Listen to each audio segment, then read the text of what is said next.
Exactly what they've been doing. The whole welfare system is designed to replace the black man with the system as the black woman's husband. So the man ain't there, but the judge is your husband. The social worker is your husband. The man who gives out the welfare check, he's your husband. The man who gives you the Section 8 housing, he's your husband.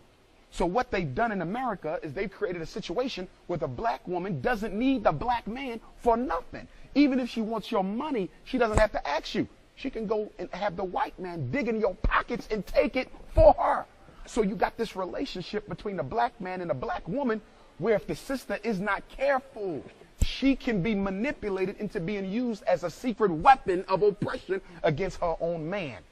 We are the only men whose women do not have to come and consult with us before they do anything else.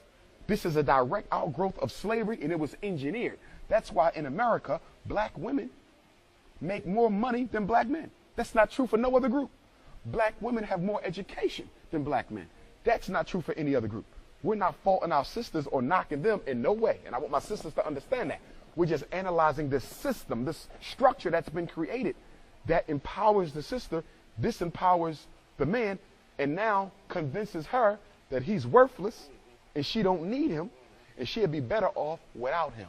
The sisters have to understand that what's being done to black men isn't being done by black men. It's being done by the invisible hand of white supremacy. But a lot of our women can't see this onslaught. And as a result of that, they buy into the mindset that says the reason you fail and I succeed is because I am more concerned about my future than you are. And nothing could be further from the truth. And the black man has to make sure we don't blame the black woman for her excess education or income. Let's use that strategically. If she's making the money, so be it. Pass that money off to us so we can build the institutions. It's not automatically a problem that you make more money than me. It's not automatically a problem that you have more education than me if we can still work together. But if you buy into the mindset of the dominant society as to the reasons why you're doing better than me, then it becomes a problem when you ingest the white supremacy Kool-Aid and start believing in the mythology of the black man based on his white supremacy. The Food and Drug Administration is a criminal operation.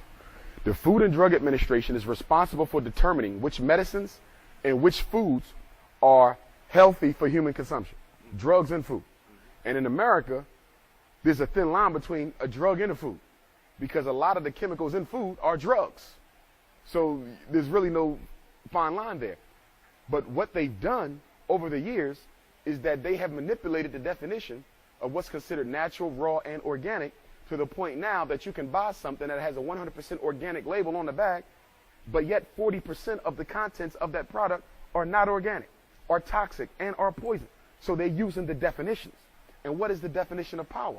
It's the ability to do what?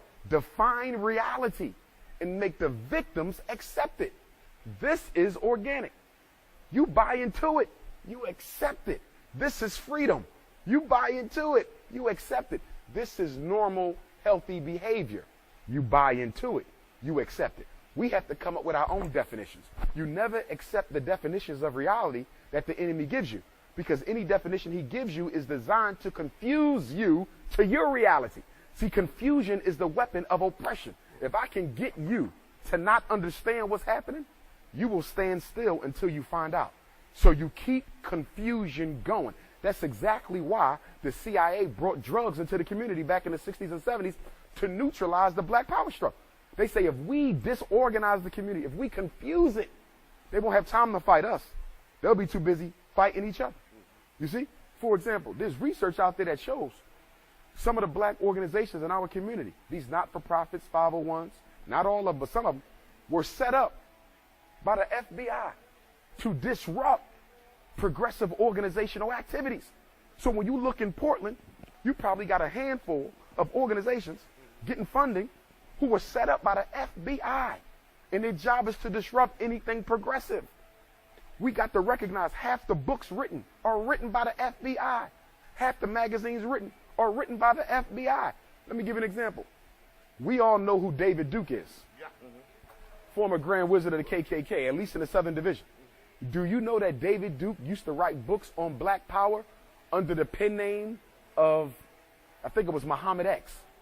Yes, he used to write black power books under the pen name of Muhammad X. Why? Because if I teach you how to deal with me, I can always overcome you because I gave you the strategy. Military science, they are masters of it, and that's why they rule. They're not in charge because they're smarter. They're not in charge because they were birthed by God to rule us. They're in charge because they have mastered psychological science and political science. What our children digest goes to the brain. What the brain gets, it uses for power. And if it doesn't get the right nutrients, then obviously that can lead to all types of disabilities and things like that within the body. So we definitely have to improve the diet that our children are consuming. But I want to be clear, though. Changing the diet is for health. It's not going to stop the miseducation machine. A lot of people are under the influence that if you gave every black boy a vegan diet, that would stop the ADHD. No, because he's not being diagnosed with ADHD because he got a problem. He's being diagnosed with ADHD because she don't want to teach him. It has nothing to do with his diet, but we need to improve diet to maintain the health of our young people.